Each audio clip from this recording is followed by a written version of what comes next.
Bismillahirrahmanirrahim. Assalamualaikum warahmatullahi wabarakatuh. Alhamdulillah. Innal hamdalillah nahmaduhu wa nasta'inuhu wa nastaghfiruhu wa na'udzu billahi min shururi anfusina wa min sayyiati a'malina. May yahdihillahu fala mudhillalah wa may yudlilhu fala hadiyalah. Asyhadu an la ilaha illallah wa asyhadu anna Muhammadan abduhu wa rasuluh la nabiyya ba'da amma ba'd. Wa qala Allah ta'ala fi kitabihil karim, a'udzu billahi minasyaitonir rajim. Bismillahirrahmanirrahim. Wa may yuhajir fi sabilillah yajid fil ardi muragaman katsiran wa sa'a.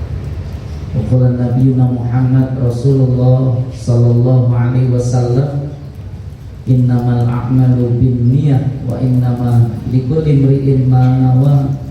Faman kanat hijratuhu ila Allah wa rasulih fa hijratuhu ila Allah wa rasulih, wa man kanat hijratuhu ila dunya aw yusibuha aw imra'atin yankihuha fa hijratuhu ila ma hajara ilaih. Sadaqallah wa sadaqa Muhammad Rasulullah sallallahu alaihi wasallam. Alhamdulillah, yang pertama kali saya mengucapkan rasa syukur kehadirat Allah Ta'ala atas semua kenikmatan yang sore ini dihadirkan untuk kita bersama. Diringankan langkah kaki kita, dimudahkan kita merapat di satu majelis yang kita berharap betul di hadapan Allah Ta'ala. Mudah-mudahan inilah majelis yang menanamkan nilai kebaikan yang tak terputus, bagian dari jariyah yang antara amal yang terus mengalir berupa ilmu yang memberikan kemanfaatan untuk kita bersama. Inilah satu aktivitas yang dibangun dalam peradaban Islam tentang ilmu. Maka aktivitas ilmu yang paling menyenangkan itu berada di tengah-tengah para pengajar, mereka yang terlibat dalam dunia pendidikan.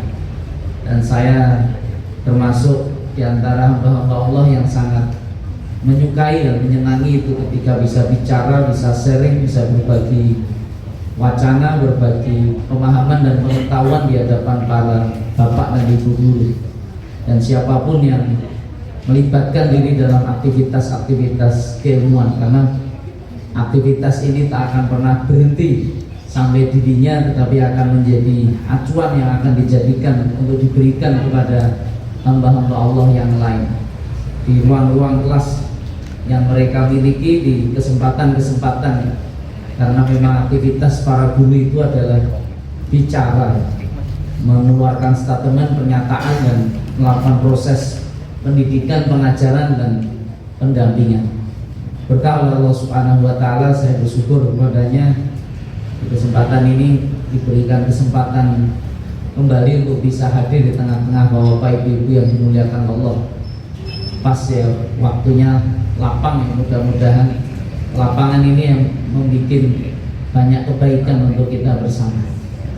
Alhamdulillah, rasa syukur tentunya menjadi sesuatu yang utama dan terus akan kami ingin ingatkan kepada kita bersama.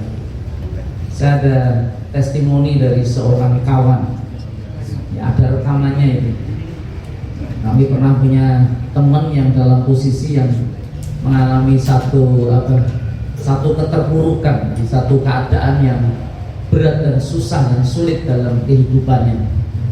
Saya minta maaf, memang nggak perlu diperjelas itu keterpurukannya karena apa. Apakah diputus sama mantan atau kemudian kena hutang yang berbanyak itu, ditagih para debt kolektor, atau apa, atau sakit dan sebagainya. Dia tidak ceritakan, tapi ada yang menarik yang dia ingin sampaikan, bahwa upaya dan usaha untuk keluar dari masalahnya itu berbagai macam cara sudah beliau ingin lakukan. Nah, yang menarik adalah salah satu nasihat yang kemudian dia terapkan dalam hidupnya, yang itu ternyata hari demi hari menjadikan dia membaik dan semakin lapang itu semua urusan-urusannya. Lah apa Ustaz? Nah, dia ceritakan itu nasihat dari seorang guru yang awalnya dianggap sepele, tetapi begitu kemudian dilakukan betul ternyata punya pengaruh yang besar untuk kehidupannya. Kalau kita apalagi di Quran Center ini ada kegiatan tahfidz, ada TPA, itu kan tidak sekedar ngajar ngaji kadang-kadang. Di ruang-ruang pembelajaran agama kan tidak hanya mengenalkan tentang kajian-kajian yang kaitannya dengan pengetahuan, tetapi juga ada perilaku-perilaku yang sifatnya praktis, implementatif, yang langsung bisa dipraktekkan untuk anak didik kita dalam bahasan kalimat-kalimat doa. Nah, ini menarik, nasihatnya itu menarik. Jadi sesuatu yang kadang-kadang kita lakukan dalam bahasa Arab, tetapi karena kadang pemahaman kita tentang bahasa Arab ini tidak maksimal, tidak sedang baik-baik saja. Kadang-kadang kalimat yang keluar dari bahasa Arab itu kurang ada pemahaman yang baik pada jiwa dan diri kita. Apa Ustadz? Itu dia lakukan karena dapat nasihat ini. Nasihat apa Ustadz? Nasihat kalau bangun tidur. Jadi kalau bangun tidur, biasa jenengan kalau bangun tidur doa apa mboten kira-kira? Tenane. Dungane napa? Cek kelingan napa mboten? Alhamdulillahilladzi ahyana ma ba'da ma amatana wa ilaihi nusyur. Doanya simple, mudah juga. Ada yang tahu artinya? Insyaallah ini ada banyak guru bahasa Arab atau minimal ya tahu alhamdulillah itu segala puji bagi Allah. Ahyana apa? Yang telah menghidupkan kami ba'da ma amatana, setelah kita ini dimatikan oleh Allah. Jadi tidur itu bagian dari mati sebentar. Maka banyak orang yang ketika tidur itu tidak bangun lagi, itu kemudian ya akhirnya jadi almarhum atau almarhumah, karena memang tidur itu kematian yang sementara dan sebentar. Makanya ketika Allah membangunkan itu artinya dibangkitkan lagi ruhnya. Dan menurut riset, menurut survei, kematian terbesar itu ya di tempat tidur itu. Tapi banyak di antara kita yang nggak begitu takut kelihatannya mau tidur, karena seolah-olah sudah yakin akan bangun, akan bangkit dari tidur. Kalau kemarin ada kecelakaan kereta api misalnya, orang kadang-kadang jadi was-was mau naik kecelakaan yang ya, selamat. Hanya orang jadi takut naik kereta api, karena takut mati dulu. Kalau ada pesawat terbang yang jatuh, orang takut naik pesawat. Itu biasanya kadang untuk seminggu 2 minggu tiket itu bisa turun drastis, yang semula full bisa meng-cancel, wis ngau perjalanan darat saja. Walaupun risiko kematian itu sesungguhnya ya kapanpun dimanapun, tapi nggak ada orang yang meng-cancel naik turun. Walaupun riset membuktikan hampir 60-70% kematian itu ya di tempat tidur. Hanya orang yang tidur tidak bangkit lagi. Alhamdulillahilladzi ahyana ba'da ma amatana wa ilaihi. Apa maknanya wa ilaihi nusyur? Halo. Apa artinya? Dan kepada Allah apa? An-nusyur apa artinya? Halo. Ini lali lagi lupa. Apa kira-kira? An-nusyur artinya apa?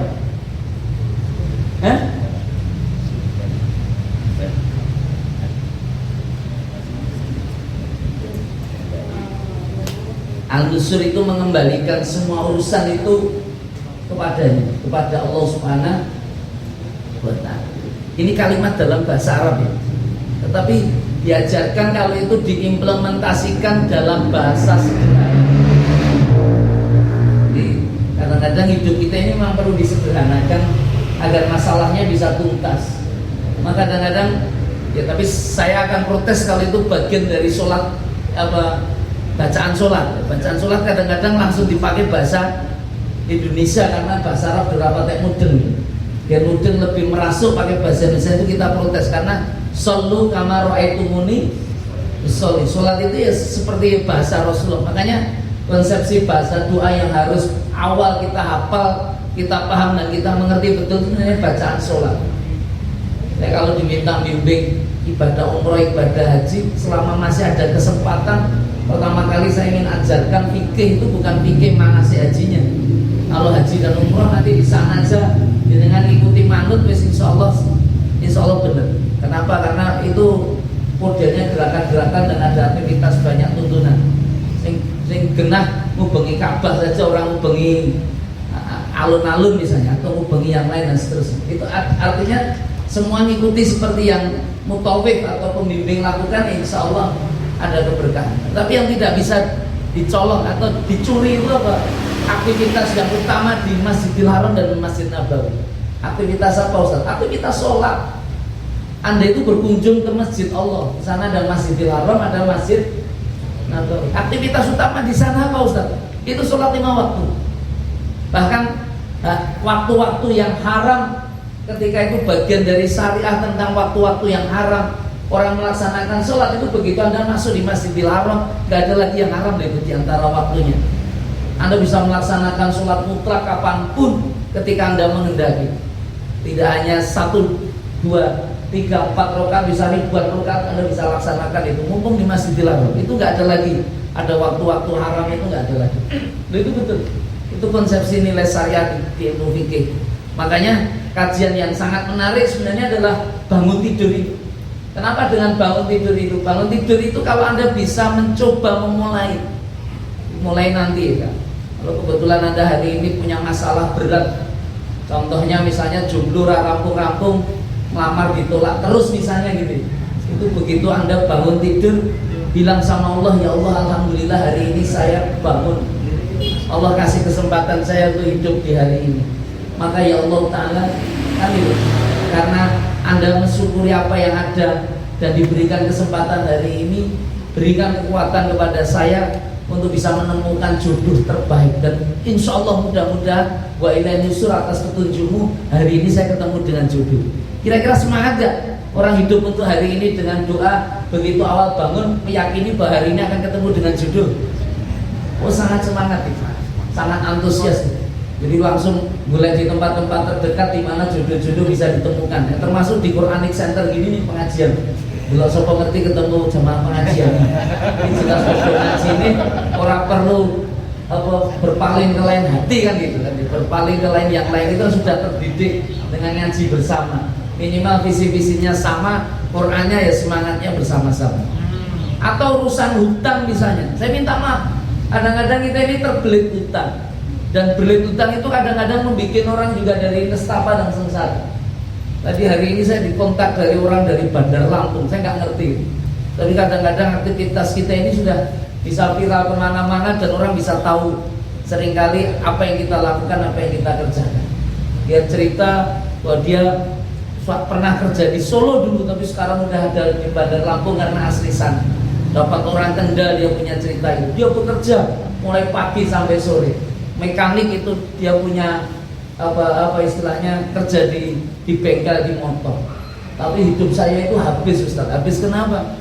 Kadang sudah nggak ada di antara sen uang itu yang bisa saya bawa pulang karena saya itu terjerat oleh jaringan hutang. Dan itu menyedihkan sekali. Jadi kami itu untuk makan sudah sangat berat. Sangat berat. Tiba-tiba konfirmasi ke kita, kalau bisa dikirimi sembako, nih ngirim ke sembako nih Lampung ya kangelan gitu. Kadang-kadang dikirimi beras berapa untuk bisa hidup, kami sekedar melanjutkan hidup. Dia foto anaknya, dia foto keluarganya. Saya nggak ngerti apa usaha yang kemudian ditempuh, tetapi ada hamba Allah yang seperti itu. Berarti Allah ingin menunjukkan kita untuk bisa menolong dan membantu. Hanya itu saja husnudon yang kita bangun. Kalau kemudian nanti ditipu itu bukan urusan kita. Yang kita ingin pahamkan ya ada kesempatan menolong ya ditolong. Tapi yang menarik ketika dia kemudian mengatakan tentang konsep dia terjerat ribawi, kapok betul gak akan mengulang karena dia merasa itu terjerat ribawi. Jadi utang yang hanya sekian bisa berkali-kali lipat, jadi sangat tidak masuk akal untuk kemudian disahur. Tetapi wallah, kalau kamu bangun tidur itu kemudian mengucapkan syukur, alhamdulillah hari ini saya bisa bangun lagi, diberi kesempatan oleh Allah hari ini untuk kemudian beraktivitas, maka ya Allah perkenankan hari ini saya bisa beraktivitas menjemput rezekimu dan ketemu solusi untuk kemudian melunasi semua hutang. Kira-kira kalau punya keyakinan itu di waktu pagi hari bahwa hari ini dia bisa bangkit, dia bisa ikhtiar, bisa melunasi seluruh hutang, semangat gak hari ini dia menyambut hidup kira-kira? Oh sangat semangat Ustaz, teman-teman. Tapi kadang-kadang diantara kita kan nggak begitu. Saya itu makanya paling tidak suka nek wong njaluk titip donga Ustaz dongake lunas utang. Loh kenapa kok didongake lunas utang? Masalahnya kowe iki jane niat bayar utang apa ora? Lha iki nek tak dongake lunas utang nek kowe ra niat bayar utang, utange kesaro apa ora kira-kira? Kira mungkin kesaur. Tapi begitu bangun tidur dia sudah berpikir ingin di hadapan Allah menjemput rezekinya, menyelesaikan itu urusan-urusan utangnya, mudah-mudahan hari ini bisa tuntas, maka ia akan dimudahkan oleh Allah. Bukankah innamal a'malu ini wa innamal likulli imri'in mana? Itulah sejarah besar tentang hijrah. Oh Pak, ibu-ibu yang dimuliakan Allah, tentang hijrah itu apa? Ayat Al-Quran mengatakan itu, wa may yuhajir fi sabilillah yajid fil ardi muraghaman katsira wa sa'a. Orang itu kalau betul-betul muhajir itu berpindah, muhajir itu bergerak. Itu apa? Maka Allah Ta'ala akan temukan atas dirinya dunia itu yang sangat lapang dan sangat luas, dan rezekinya Allah Ta'ala kasihkan kelimpahan. Loh itu janji-janjinya. Artinya selama orang mau bergerak menyambut rezeki-rezeki ini pasti dikasih kemudahan di sisinya. Tapi diantara kita kadang-kadang cenderung ketika punya masalah tidak ingin dihadapi tapi lari, tapi bersembunyi. Urusan utang kan juga gitu. Nah iso dilaleke, terus turu yang ngimpi doyau-yau wong nagih utang rekoso napa mboten kira-kira. Jadi mimpi ditagih utang. Makanya kalau begitu bangun pagi dan dia punya keyakinan, punya semangat untuk menyelesaikannya, insya Allah akan selesai, insya Allah akan dimudahkan. Loh itu semangat sebenarnya yang ingin kita bagi dalam rangka untuk bisa memperjuangkan Islam ini dengan baik dan benar. Kenapa Ustadz? Karena impian itu hanya akan sekedar impian kalau tidak jenengan canangkan atau tuliskan. Tuliskan itu apa Ustadz? Kalau Anda sudah menuliskan apa yang jadi mimpi Anda, mencanangkan apa yang jadi mimpi Anda, saya minta maaf, itu artinya Anda sudah bikin program, Anda sudah bikin planning tentang mimpi-mimpi itu. Jadi tidak sekedar bunga tidurannya, jangan mimpi saja. Aku kepengen nikah, kira tahu ditulis kapan mau nikah. Kalau ada laki-laki dekati anak gadis saya, tak tekoi lah, ngopo kowe cedak aku tresno Ustaz. Lah kapan arep nikahi? Kapan-kapan wis langsung tak tendang. Kita cetok ora jelas, karena orang laki-laki itu kudu jelas, tegas arep dadi manten umur piro dan kapan itu. Jadi ada konsep target-target yang harus dituju. Artinya harus dituliskan. Lah kalau sudah dituliskan kemudian dipresentasikan, disampaikan, atau ibarat doa tadi dibacakan di hadapan Allah. Orang bangun tidur itu kan apa yang sudah dicanangkan, sudah diinginkan, kemudian ada tulisan, ada teksnya, dan dia bacakan dalam bentuk doa. Itu bentuknya adalah komitmen. Nah, komitmen ini menjadi penting. Komitmen itu ada konsep kesungguhan di situ. Nanti artinya hidup ini Anda akan apa yang Anda lakukan, ada konsep komitmennya. Itu betul. Akan fokus atas apa yang akan ingin diperjuangkannya. Dan kalau sudah itu bisa didapat, komitmen yang sudah disampaikan, dibacakan, dipresentasikan itu tinggal diamalkan, ada aksi, ada perbuatan, baru Anda akan dapatkan apa yang disebut dengan kenyataan itu. Kenyataan yang Anda bisa raih, Anda bisa rempuh itu. Kan gitu. Jadi harus seperti itu. Jadi hidup itu hanya di alam mimpi saja, tapi harus diturunkan itu dalam bentuk-bentuk yang implementatif. Wujudnya ya ditulis, ya disampaikan, bagian dari donga, utamanya donga ke orang tua itu yang sangat penting. Kenapa donga orang tua sangat penting ya? Kalau kita ini kelihatannya wajah-wajah muda, kelihatannya orang tuanya udah sugeng. Itu betul, itu kekuatan terbesar kita ini sebenarnya Bapak Ibu kita ini yang masih Allah Ta'ala hadirkan di atas muka bumi. Loh kenapa Ustaz? Bagian dari kemudahan yang bisa didapat.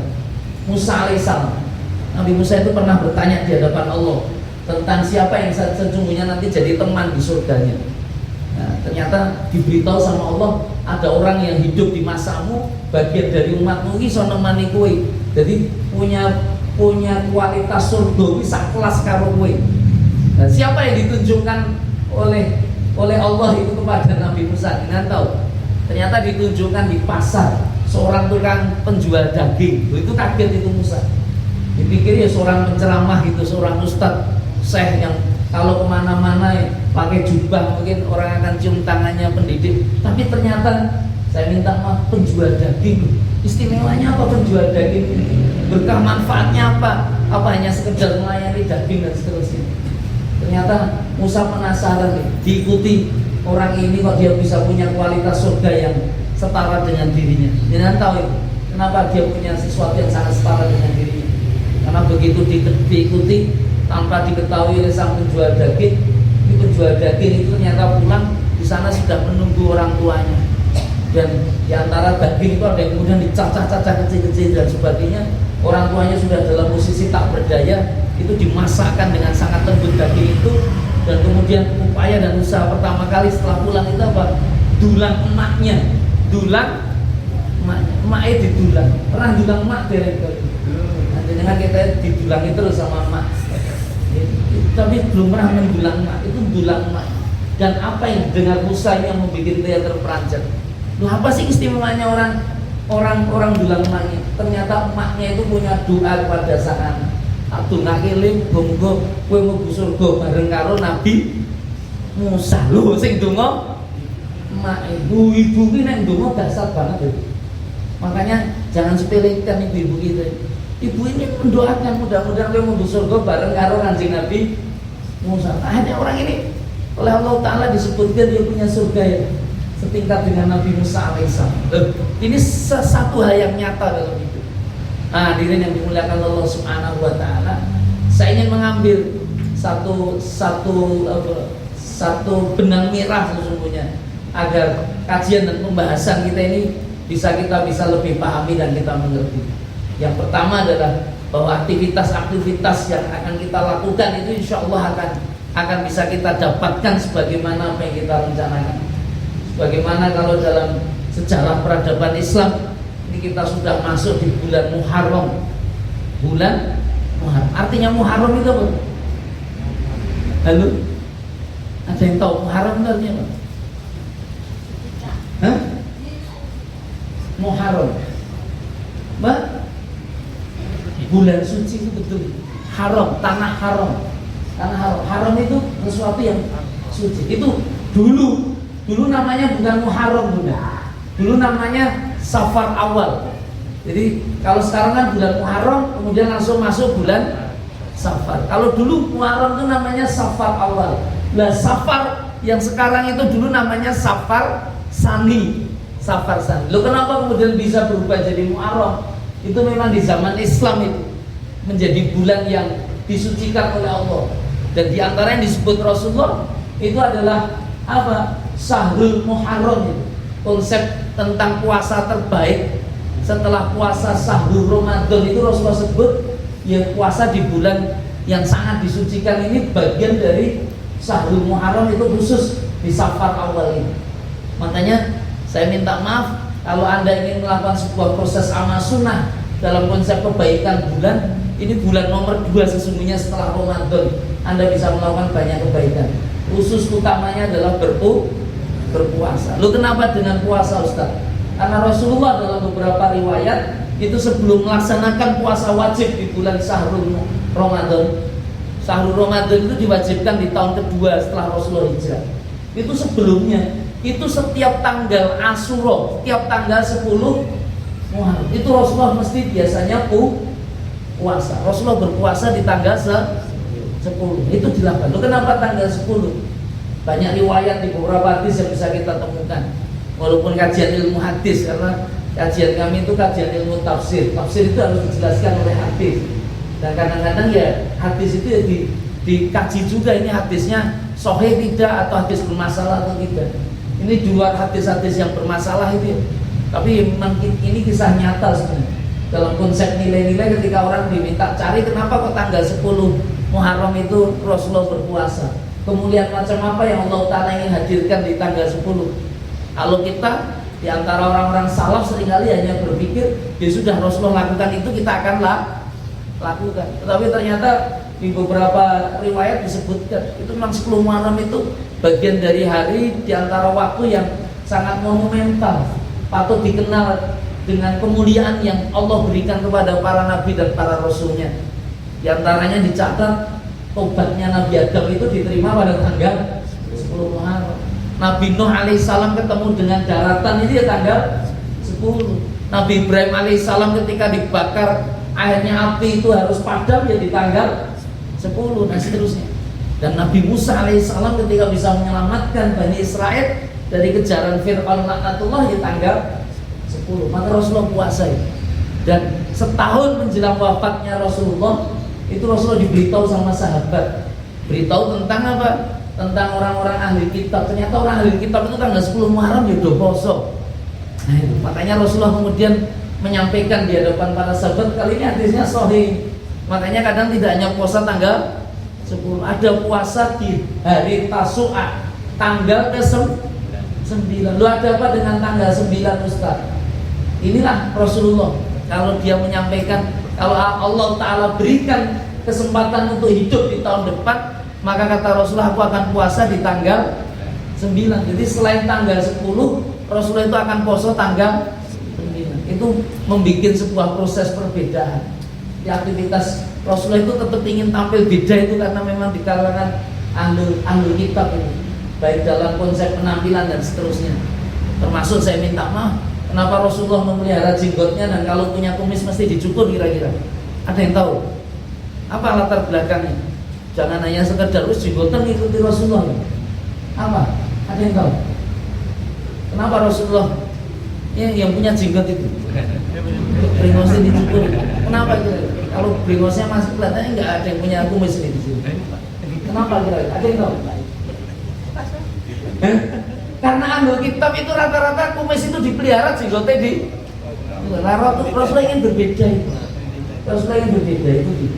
Nah, kalau sekarang gimana? Mantai kok ke bojo jenengan seneng kan jenengan jenggoten apa kumisen. Nek kok nyukur kabeh syukuran. Kadang-kadang ada nilai itu, tetapi ada nilai konsep komitmen.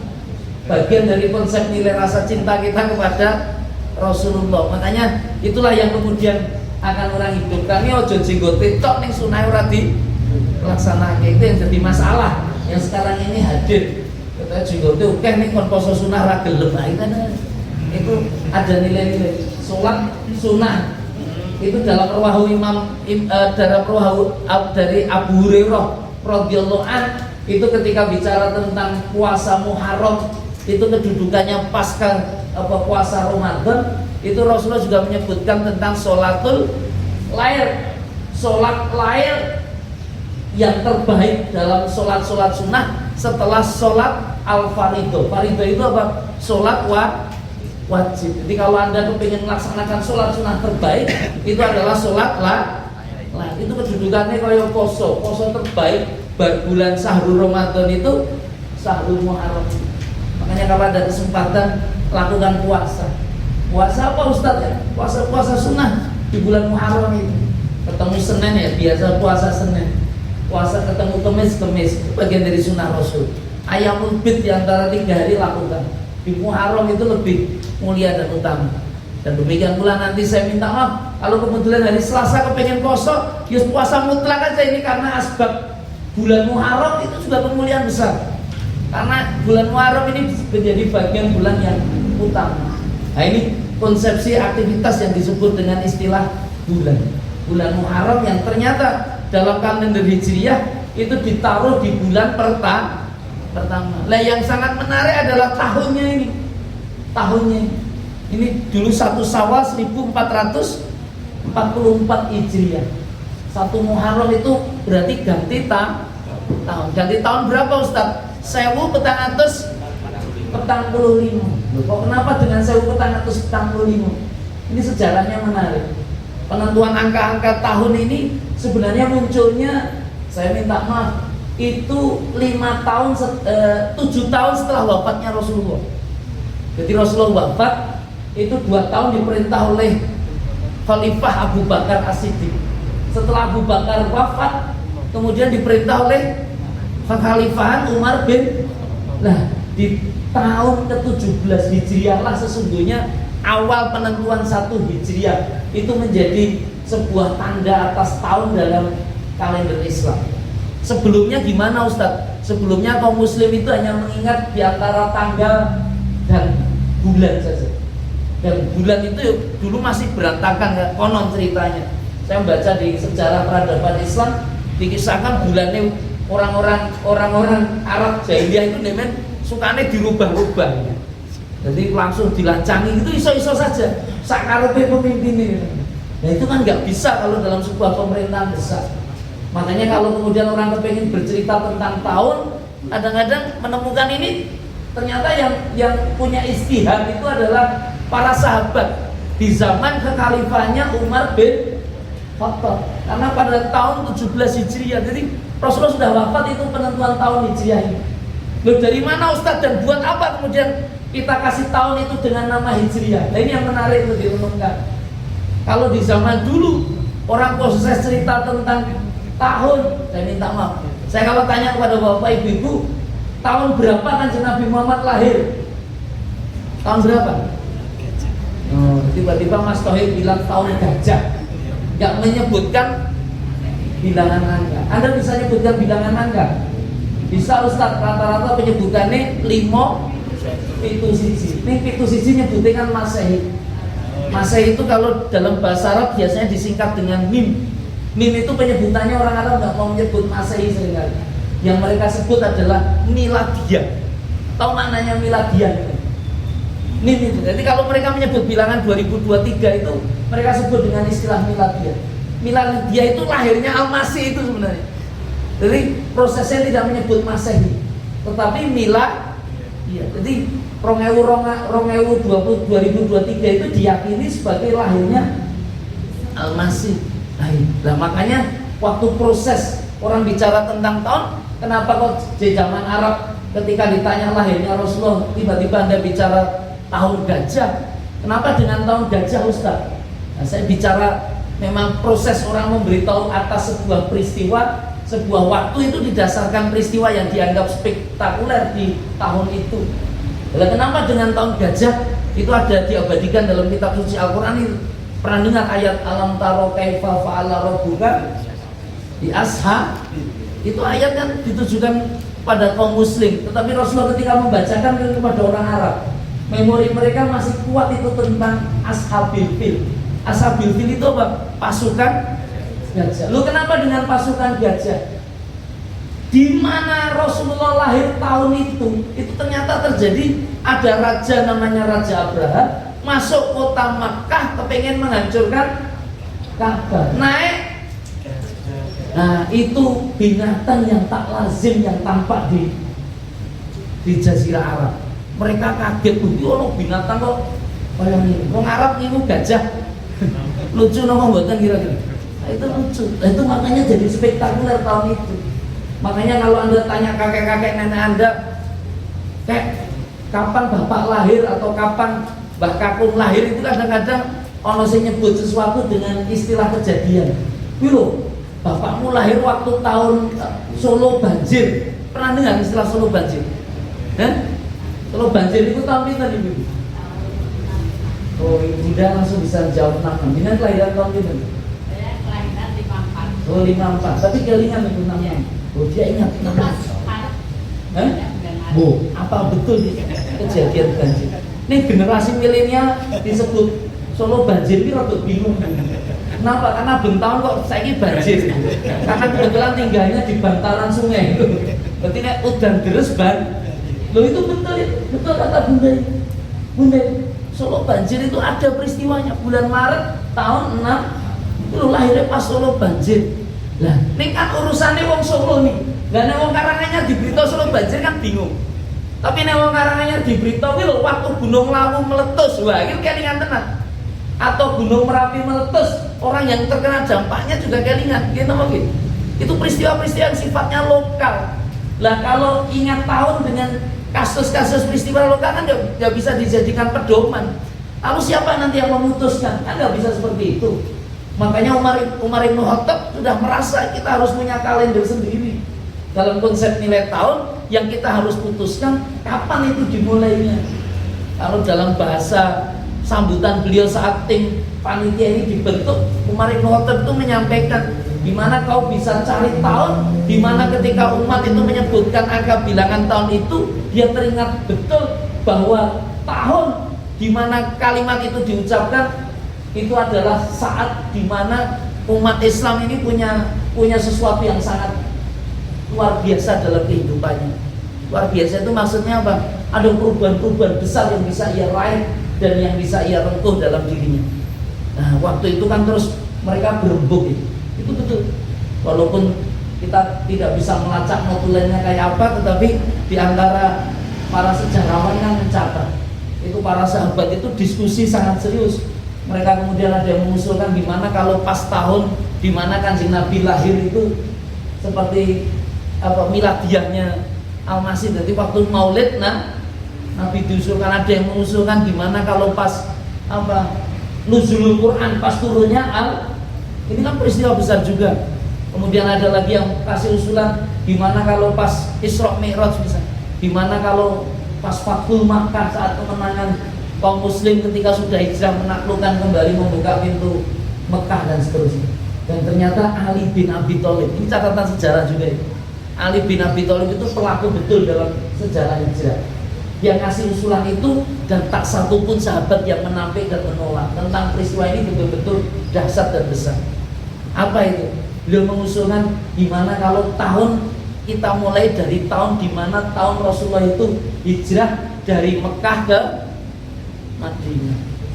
Tahun berapa ini? Ya, tahun 1 hijrah. Nah, itu. Bulan apa itu terjadinya hijrah? Ada yang tahu? Enggak baca Ustaz. Dia ngerti saya ulangi. Bulan Rabiul Awal. Itu kisah nyata ini dalam peradaban Islam dicatat betul secara sangat menarik. Ali bin Abi Thalib menjadi saksi. Jadi pelajaran bersama untuk kita agar hidup kita ini jauh lebih besar. Perubahannya lebih dahsyat untuk bisa kita raih. Ada apa sih Ustaz? Ini menarik, sejarah mencatat sangat menarik. Di hari yang sama, itu waktu itu hari Jumat. Ini hari Jumat tidak? Nah, siang tadi hari Jumat itu, tapi bukan tadi. Itu Rasulullah didatangi malaikat Jibril untuk diminta untuk berangkat hijrah. Dan di hari yang sama itu ternyata orang Arab jahiliyah itu sudah bermufakat. Untuk apa? Membentuk tim eksekutor untuk membunuh Rasulullah. Ini kisah nyata. Misalnya yang luar biasa, Rasulullah waktu itu yang pertama kali didatangi ketika dapat perintah hijrah siapa itu? Makanya kemarin ada jamaah sing tekok, kok Kanjeng Nabi Muhammad datang melayu nang Madinah mau Ustaz, wong kafir itu dilawan nganti mati kira-kira. Nah, sampai dibunuh kan membunuhnya. Udah, itu perintah Allah itu. Perintah Allah. Dan itu bagian dari apa yang kemudian harus diambil, harus dia laksanakan. Apa yang kemudian dilakukan kira-kira? Itu mendatangi Abu Bakar. Ceritanya Aisyah radhiyallahu anha. Ini kisah nyata juga. Aisyah itu kan putri Abu Bakar, dulu jadi istri Rasulullah. Dia punya cerita. Saya pertama kali melihat ayah anda sangat gembira itu saat ketika didatangi Rasulullah diajak untuk menemani hijrah. Gembiranya itu sampai menangis. Terbayang dengan Aisyah cerita, saya baru tahu ternyata orang bergembira itu menangis. Kowe iki nek seneng nangis apa guyu ngekek kira-kira? Hah? Kowe iki nek seneng guyu ngekek apa nangis? Bisa dua-duanya. Tetapi kalau sampai menangis itu kan sesuatu yang dahsyat. Itu biasanya nek armantu, bapak-bapak yang armantu melepaskan anak wedok biasanya nganti nangis. Kuwi nangisnya nangis sedih apa nangis seneng? Bahagia. Kok iso ngerti nek nangis seneng? Nangisnya susah itu sing bayar jagonane kok cateringane sopo iki kok sing teko. Oh itu kadang-kadang ini faktual, ini nyata. Itu Abu Bakar ternyata sangat senang dan kemudian mengajak Rasulullah itu ke kandang untanya. Ternyata Abu Bakar sudah mempersiapkan, dia sudah beli 2 unta yang baik untuk dipersiapkan, yang satu mau dikasih hadiah kepada Rasulullah. Tapi ternyata luar biasa, Rasulullah itu bukan seperti Panji Gumilang, saudara. Kenal Panji Gumilang? Lu ada apa Ustaz? Dengan kalau jadi pemimpin dikasih hadiah sama anak buah diterima tidak? Oh iya gitu. Makanya tipologi pemimpin seneng jaluk mendapat hadiah itu kadang-kadang itu dikasih hadiah. Ini hadiah betul. Abu Bakar sudah menyiapkan hadiah, ya Rasulullah tak kasih hadiah. Sama Rasulullah diterima nggak hadiahnya? Hah? Rasulullah itu nanyakan, ini untuk kita regane piro? Oh, tidak hadiah kok nek kok rego untuk. Abu Bakar menjelaskan jumlah nilai harga, Rasulullah mengatakan itu saya beli saja, tak kasih susul, tak kasih lebih. Kenapa? Urusan sebesar ini, saya tidak ingin gratisan. Kalau orang ingin bahasakan seperti itu, awet dia kadang-kadang nek berjuang ya, aku di depan. Nek iso aja melu urunan. Urunan sih kurang melu wae. Enggak boleh orang jihad itu kalau bisa biamwalihim dengan harta dan Rasulullah lakukan itu. Yang nggak mau dikasih hadiah dia bayar untuk urusan ini, saya nggak mau dapat gratisan. Beda betul dengan Panji Gumilang ya. Panji Gumilang itu rekeningnya sampai ratusan, nama 6 bisa tanda tangan yang sama, tempat tanggal lahir podo kabeh. Itu betul. Itu kok bank iso ngomong kabeh, KTP-nya iso macam-macam. Dan transaksi PPATK mengejutkan itu sampai 15 triliun. Duitnya sama ngendi? Sama anak buahnya, sama jamaahnya. Kabeh setor kabeh. Itu betul. Jamaah-jamaah yang bermasalah itu rata-rata pemimpinnya tertutup sekali. Dan kalau jenengan suan ke rumahnya pemimpin, wah, itu mesti rumahnya megah mewah dan seterusnya. Itu betul. Lah Panji Gumilang itu bisa bikin pesantren yang luar biasa. Pernah ada kunjungan ke sana jenengan? Ya nanti kapan-kapan bisa jalan aja. Itu dulu GKBI itu pengurus saya diceritani Mas Zaid, Pak Zainal itu ya orang Badik, Pak Zainal itu cerita. Kami dulu pernah masih bangsa Iqbal, kita habis muktamar ada di acara GKBI itu terus berkunjung ke Zaitun. Kami melihat betul itu 12.000 hektar itu semuanya dikuasai pagar. Ngasih pagar itu biayanya berdini sangono. Yang kedua, pondok itu serah butuh Indonesia gitu. Dan ternyata itu semua bisa disuplai di sana. Kenapa kurang-kurang seperti itu? Karena nek sembelih kurban ini mumpun nyetorke dewan kurban ini ora kabeh dibeleh. Yang dibeleh sing perlu wae liyane dingoni neh. Itu konsepnya ibadahnya kan gitu. Dan yang lebih mengerikan itu kan dia memahami konsep fase kan ya seperti fase sejarahnya Muhammad tetapi dengan diselewengkan. Maksudnya apa Ustaz? Kita ini baru fase Mekah. Mekah itu artinya belum berpuasa. Makanya sholat itu tidak wajib. Loh itu orang kalau meninggalkan sholat, wah bermasalah itu mesti hidupnya. Wallah pasti bermasalah. Kenapa? Inna sholata tanha 'anil fahsya wa munkar. Makanya orang-orang ini nggak betul begitu peduli dengan kemungkaran. Mendolimi orang, walaupun orang tuanya sendiri karena belum baiat misalnya, tapi bisa dimaling itu harta kekayaan orang tua karena masih dianggap orang kafir. Ada anak yang berteriak-teriak ketika bajunya dicuci sama orang tuanya dinajis-najiskan dan seterusnya. Loh itu fakta, ini nyata bisa seperti itu. Kan kacau ini ajaran. Nah, inilah konsep nilai kemuliaan yang mudah-mudahan oleh Allah Ta'ala ingin segera bisa ditunjukkan itu agar kebenaran itu bisa tegak. Tapi karena Panji Gumilang itu saya mohon maaf itu biasanya hukumnya rada abot biasanya. Abot itu maksudnya apa ya? Itu karena tuh Gusti Allah awake dhewe kan isi duit itu. Jadi duit itu ya bisa memegang banyak peranan gitu, bisa menentukan segalanya gitu. Nah itu kalau masih duitnya oke, bisa seperti itu. Jadi tarik menarik tali ulurnya masih sangat kuat. Itu kan peristiwa-peristiwa yang kemarin kena kejadian seperti ya. Ini nilai-nilai kalau orang bicara tentang politik kadang-kadang bisa sampai kemana-mana. Tapi saya ingin sampaikan kepada Bapak Ibu yang dimuliakan Allah, Rasulullah ketika hijrah itu Abu Bakar sudah menyiapkan. Nah yang sangat menarik adalah ketika proses mau hijrah ini Rasulullah ngajak rembukan sama Abu Bakar tentang apa? Skenario pemberangkatan, strategi cara untuk berangkat. Itu ternyata bukan mentang-mentang aku ini nabi, aku rasul sing perintahke Gusti Allah terus gacu asal mangkat, ternyata tidak. Nah itulah maka Ali bin Abi Thalib menyampaikan hijrah itu mengajari kita betul bagaimana cara berjuang dan meroleh kemenangan. Loh kenapa? Rasulullah itu yang bisa saja dia begitu ketika perintah hijrah langsung bisa berangkat, tapi ternyata tidak dia lakukan seperti itu. Apa yang beliau lakukan? Yang beliau lakukan ternyata bikin strategi. Ali bin Abi Thalib diminta tidur di kamarnya. Itu sampai orang kemudian yang mau mengeksekusi bunuh itu sampai kapusan biasanya. Dipikir itu Rasulullah. Kenapa dipikir Rasulullah Ustaz? Karena malam itu aktivitas yang dilakukan Rasulullah. Rasulullah itu kan tidurnya di waktu awal. Jadi Ba'da Isya itu biasanya langsung turun. Bangunnya di awal pagi jam 1:30, jam 2 itu sudah bangun. Jadi nek bapak-bapak, ibu-ibu ini hobinya lek-lekan begadangan kira ngikuti sunnah Rasulullah gitu. Nah Rasulullah ini iso barisa langsung turun lagi. Begadang aja begadang itu kata rumah ramai. Kadang-kadang kita ini melakukan begadang yang tak ada gunanya, kecuali dengan rewangan atau apa, nggak ngerti atau kerjanya memang lemburan, nggak ngerti. Tetapi kalau nggak ada alasan, kalau bisa baca isya ini iso disegerakan sehingga bangunnya di waktu. Nah, Rasulullah gitu, begitu paginya ternyata nggak ketemu itu apa yang memang kemudian dia kejar. Ternyata Nabi Muhammad tidak ketemu di tempatnya. Di satu sisi saya minta maaf yang juga sangat menarik. Ini saya ceritakan.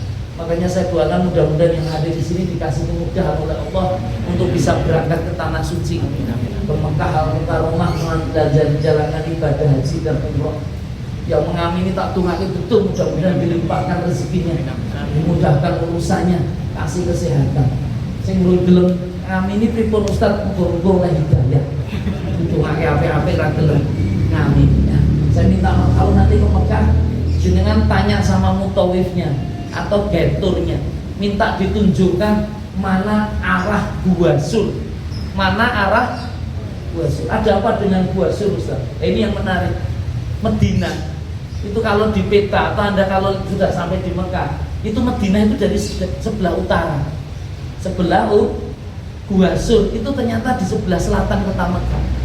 Terbayang enggak jenengan dari Solo mau ke Semarang lewat Wonogiri, terbayang mau mboten? Hah? Terbayang mboten? Ya, sama sekali enggak terbayang. Itu Rasulullah lakukan. Hari Jumat itu beliau langsung keluar. Malam itu menuju Gua Sur itu ke arah selatan.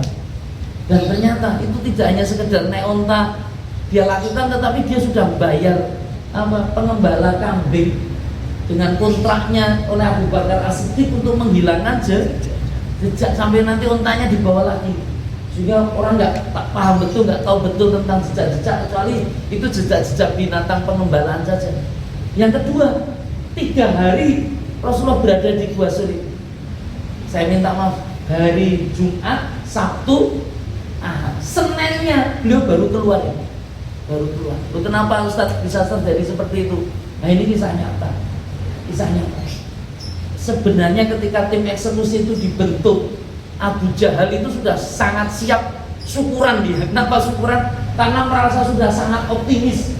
Dia sudah punya skenario yang luar biasa. Cara pembunuhan ini dia yakin tidak akan berbalas kehampaan. Artinya pasti sukses. Apalagi 13 orang dipersiapkan. Muhammad waktu itu masih ada di kota Mekah. Apalagi dia sudah menyusun strategi juga nanti dalam proses tuntutan keadilan, bagaimana 1 orang nyawa hilang itu tidak mungkin dibalas dengan 13. Kan di orang Arab jahiliyah kan adatnya kan hukumnya kisos kan. Makanya Muhammad kan sampai 13 tahun berdakwah di kota Mekah kan nggak ada satupun yang kepengen membunuh, kecuali Umar bin Khattab waktu mendem itu. Karena kalau waktu mendem kan hilang kesadaran. Nek sadar, rawani mereka. Loh kenapa? Kalau saya bunuh Muhammad, aku ya hilang nyawa, kan gitu. Nyawa balas dengan nyawa. Lah waktu itu makanya disiapkan 13 orang anak-anak muda untuk membunuh, dibawani tombak, dibawani pedang. Bagaimana agar semua tombak dan pedang itu yang menancap pada diri Muhammad. Sehingga ketika ditanya siapa yang bunuh Muhammad, 13 orang itu. Nah arti balas kan mungkin 1 nyawa balas 13 nyawa. Neng jalur siji apa kon hun timpah mereka. Sing kalah dipateni kan ya orang-orang. Nah, itu makanya ada hukum alternatif di Arab itu yang kemudian juga diadopsi Islam. Itu kalau tidak bisa berlangsung kisos, termaafkan, maka sesungguhnya harus bayar diyat. Tahu bayar diyat? Tahu bayar diyat? Diyat itu apa? Denda.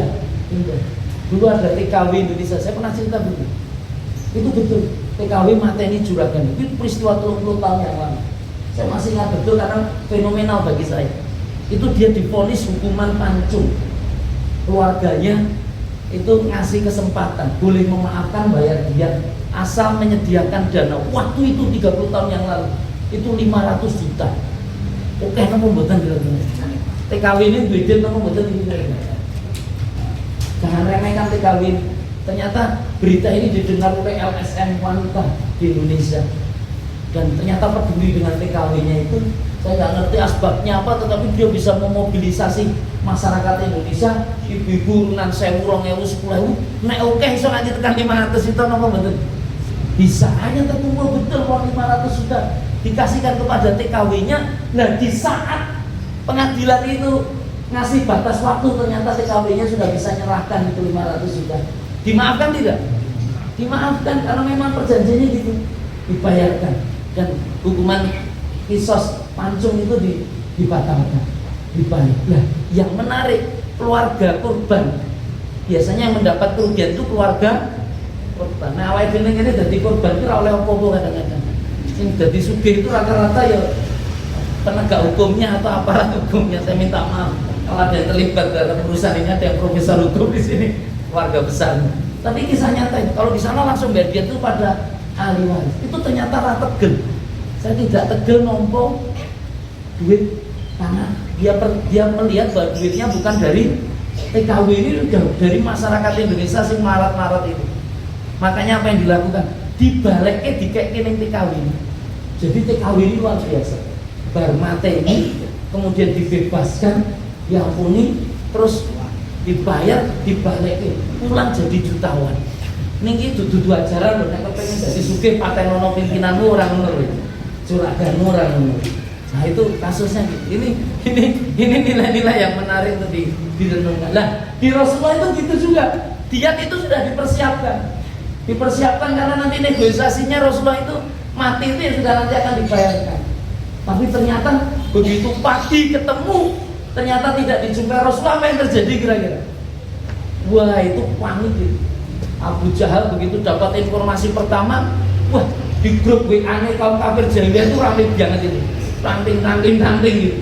Wah, kapusan ternyata Muhammad ternyata sudah hilang. Nah, gimana caranya? Kita mau mobilisasi dana saja. Dan waktu itu alhamdulillah saya minta maaf terkumpul dana. Ini nek dikon belikan unta bisa 100 ekor unta. Kemarin DI beli unta piro kira-kira? Hah? Unta ana sing beli nomor betul. Saya ditawari Joko Karyan dulu waktu Ustaz Jazid datang ke Lawi kan, Mas Iqbal, aku harap nekake untuk suka Australia. Untane murah-murah, 15 juta saka kono. Itu murah. Ini bar tekan kene dadi larang banget itu. Nah, prosesnya jadi mahal itu. Itu terhambatnya pengiriman. Jadi dia sudah mencari kapal untuk pengantaran dan sebagainya. Tapi ternyata tidak mudah itu mendatangkan unta-unta itu. Di sana murah-murah sekali untanya. Neng kono bar tekan kene dadi larang. Nah ini, tapi menarik itu boleh unta, daging unta. Nah, kadang-kadang unta itu berapa harganya Ustaz? Kalau 30 juta sudah 3M. Makanya Abu Jahal langsung bikin sayembara, sopo sing iso nyekel Muhammad hidup atau mati dapat 3M, dapat 100 ekor unta. Kira-kira orang Joko pengen nyekel Muhammad kamu betul? Wah, berembuk mereka. Tidak hanya orang yang tak kenal, orang bahkan preman-preman pasar itu kabeh nih. Dan itu betul, Muhammad dicari betul, semuanya lari ke sebelah utara. Itulah ada ayat Allah, wa makarullah wallahu khairul makirin. Yang membuat makar sebaik-baiknya itu betul-betul Allah. Nih, orang kafir boleh bikin makar, Allah pun punya makar, dan makar terbaik itu yang terjadi adalah makarnya Allah. Dan ini fakta, ini nyata ini. Jadi akhirnya mereka ngejar Muhammad, nggak ketemu. Dan mereka sudah merasa separuh hari itu sia-sia, nggak ada jejak yang bisa ditemukan. Akhirnya pasukan dipecah, dan begitu dipecah mereka menduga Muhammad itu masih di sekitar kota Mekah. Akhirnya ada sebagian pasukan itu yang sudah di depan Gua Sur. Makanya nanti minta ditunjukkan Gua Sur. Gua Sur itu di mana Ustaz? Sebelah selatan kota Mekah. Dan yang menarik, Anda kalau berdiri di depan Gua Sur itu yang ada di dalam itu bisa kelihatan sebenarnya. Gua Sur itu tidak terlalu dalam sebenarnya. Dan makanya Abu Bakar sangat khawatir waktu itu dengan keselamatan Rasulullah. Sampai ada kalimat yang keluar dari lisan Rasulullah, la tahzan innallaha ma'ana. Kamu jangan takut selama Allah itu masih bersama kita. Dan ternyata betul, Allah itu yang ngasih pertolongan. Dengan cara apa? Ada yang tahu? Nah, ada 3 ayat Allah. 3 ayat Allah dalam beberapa riwayat. Yang pertama apa? Al-Ankabut. Tiba-tiba di pintu gua ini ada laba-laba yang membuat sarang. Yang kedua, ada burung yang sedang satu ayat lagi sebenarnya, tapi nggak begitu masyhur, tapi ada di dalam catatan sejarah. Apa Ustaz? Tiba-tiba di tengah gua ini ada pohon seperti pohon palem itu muncul cepat sekali. Jadi tertutup itu agak gelap itu di dalam. Makanya begitu mau mendekat orang kafir jadi takut, khawatir. Kenapa takut khawatir Ustaz? Nah, selain itu nggak mungkin ada manusia di situ. Tempat yang seperti itu biasanya malah banyak ular yang dia khawatir digigit tuh. Akhirnya gimana Ustaz? Nggak jadi masuk, nggak jadi ketahuan. Ini saat Allah Ta'ala yang melindungi Rasulullah dan Abu Bakar. Saya tanya, pelajaran macam apa yang Anda bisa terima dari peristiwa hijrah ini? Kenapa Ali bin Abi Thalib ngasih argumentasi, semua sahabat besar saat itu setuju bahwa peristiwa itu patut betul dikenang kira-kira? Apa kira-kira? Ada apa dengan hijrah Rasul? Lalu ada apa kira-kira yang bisa Anda ambil ibrahnya, Anda ambil hikmahnya?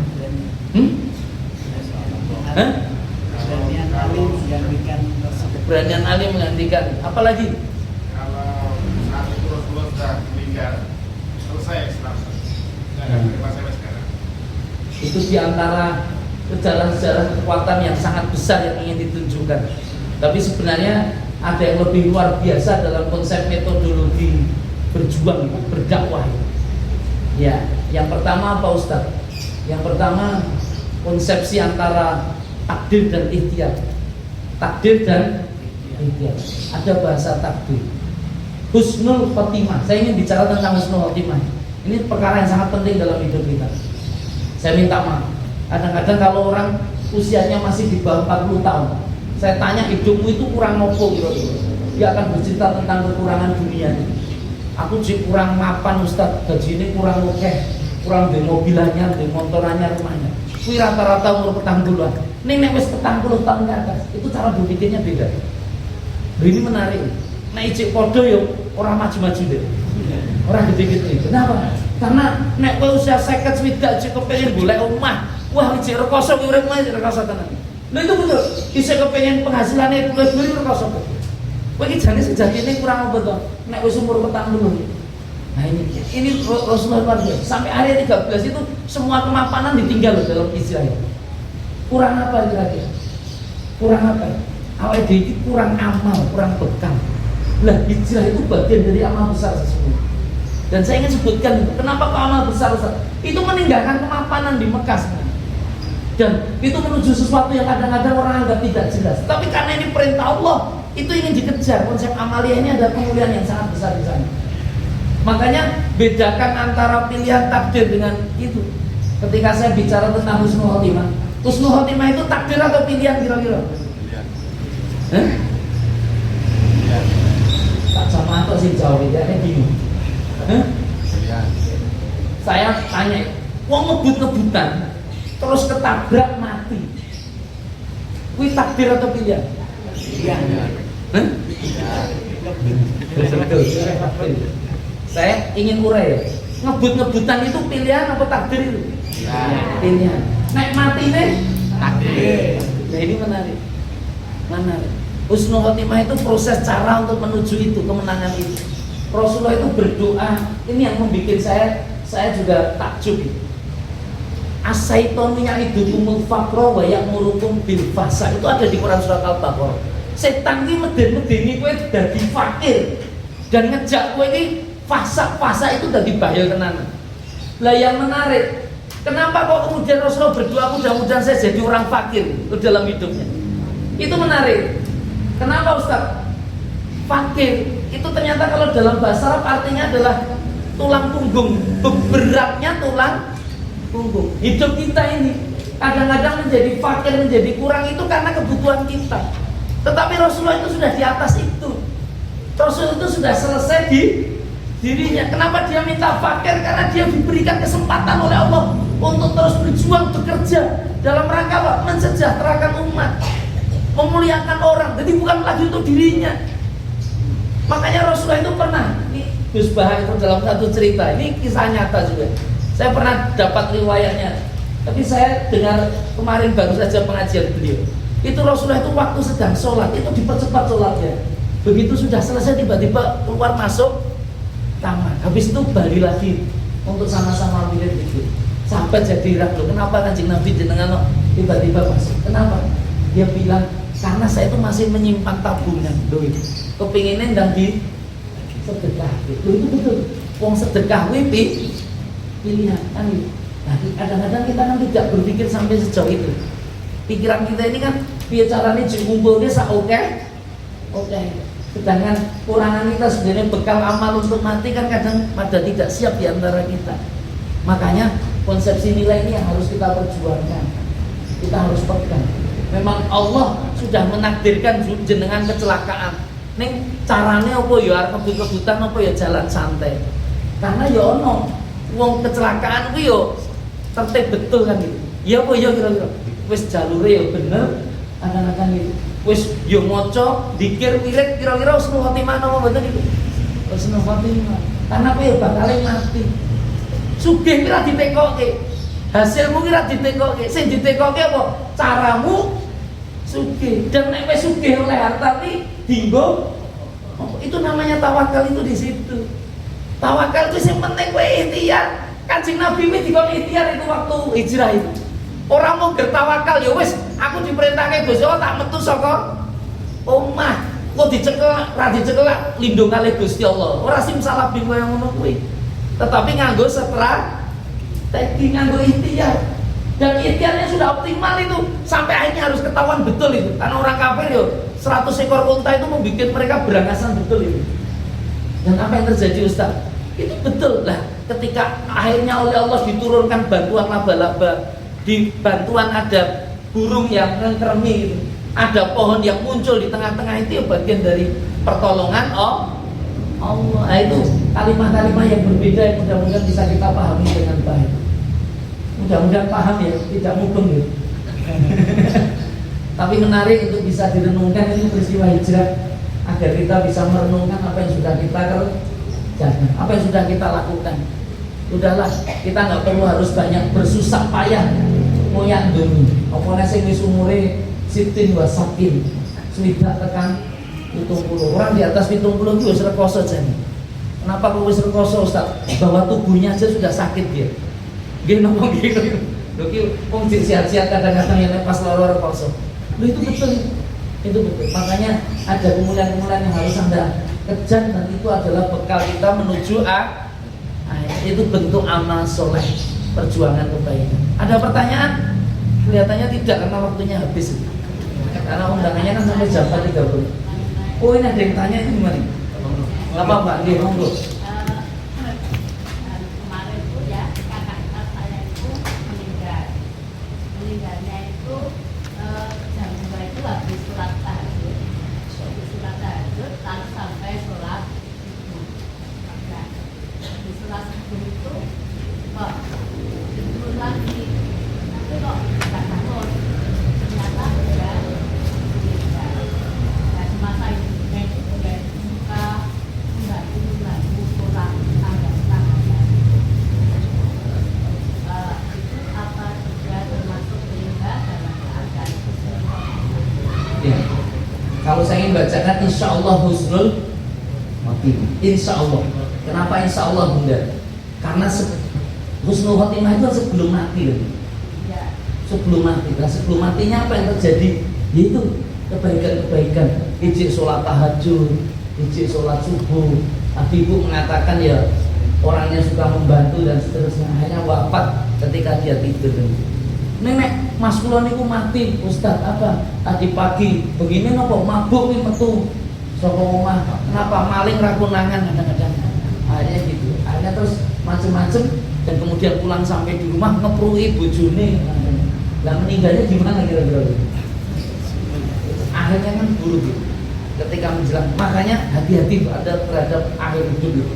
Itu yang menjaga Anda untuk bisa terjaga agar terus husnul. Maka pikirkan betul tentang kematian. Makanya di Kulung Maut itu sebenarnya dikir hebat gitu. Nah, dia tidak sakit, dikir hebat. Dikir kematian itu dikir hebat. Kenapa? Karena itu bisa menghilangkan kita untuk mau mendekati kematian. Buka handphone oleh gambar porno saka kanca niku dibuka. Nek pas buka terus mati piye gitu. Nah, kadang-kadang gitu. Usianya yang sudah 80. apalagi usianya sudah 84, dalam ketaatan masih sehat berkah semua Allah Subhanahu wa taala. Saya sudah tahu. Oh, jenengan 69 tahun. Mudah-mudahan husnul khotimah ini. Mudah-mudahan kasih berkah. Oh, tertawa itu berarti hitungake husnul khotimah. Kadang orang hitungake husnul khotimah kadang wedi, oh, hitungake mati. Tapi kira hitungake mati mesti mati. Ini masalahnya mati jenengan ku husnul khotimah apa? Karena mati itu takdir. Mati itu takdir. Ning carane mati kuwi pilihan. Bahwa milih piye? Mau milih apa? Itu kita.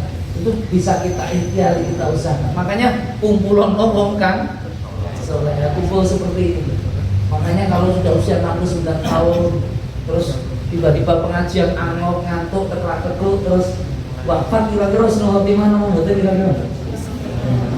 Itu lagi saat ini waktu udir. Apa itu tuh Ustaz? Terus saya ngantuk lagi Pak Gregan berarti ngantuk nih kok. Kadang-kadang gitu. Ah ini nilai-nilai luar biasa, ini menarik jadi pelajaran kita semua. 84 tahun, kepada Allah masih sholat tahajud, sehat lagi, banyak beraktivitas, kebaikan dan seterusnya, kematiannya luar biasa. Ini luar biasa. Ini tanda-tanda kebaikan. Karena husnul khotimah itu tanda-tanda dosa-dosa diampuni, amal-amal kebaikan diterima. Ini yang bisa saya sampaikan, berkah semuanya. Mohon maaf apabila ada kata yang kurang berkenan. Mudah-mudahan jadi pelajaran bersama untuk kita bersama. Mari sama-sama kita berdoa kepada Allah Subhanahu wa taala. Al-Fatihah. A'udzubillahi minasyaitonir rajim. Bismillahirrahmanirrahim. Alhamdulillahirabbil alamin. Arrahmanir rahim. Maliki yaumiddin. Iyyaka na'budu wa iyyaka nasta'in. Ihdinas siratal mustaqim. Siratal ladzina an'amta 'alaihim ghairil maghdubi 'alaihim waladdallin. Amin. Allahumma sholli wa sallim ala Muhammad wa ala alihi wa ashabihi ajmain. Irhamna ya Allah ya arhamar rahimin.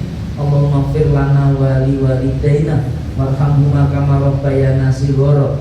Rabbana hab lana min azwajina wa dzurriyyatina qurrata a'yun waj'alna lil muttaqina imama. Allahumma inna nas'aluka salamatan fid din wa afiatan fil jasad wa sihhatan fil badan wa ziyadatan fil ilmi wa barakatan fil rizqi wa taubatan qoblal maut wa rahmatan indal maut wa rohatan hinal maut wa maghfiratan ba'dal maut hawwin alaina fi sakaratil maut wa najata 'anil nar wal 'afwa indal hisab. Allahumma inna nas'aluka bi husnil khotimah. Allahumma rzuqna taubatan nasuha qoblal maut.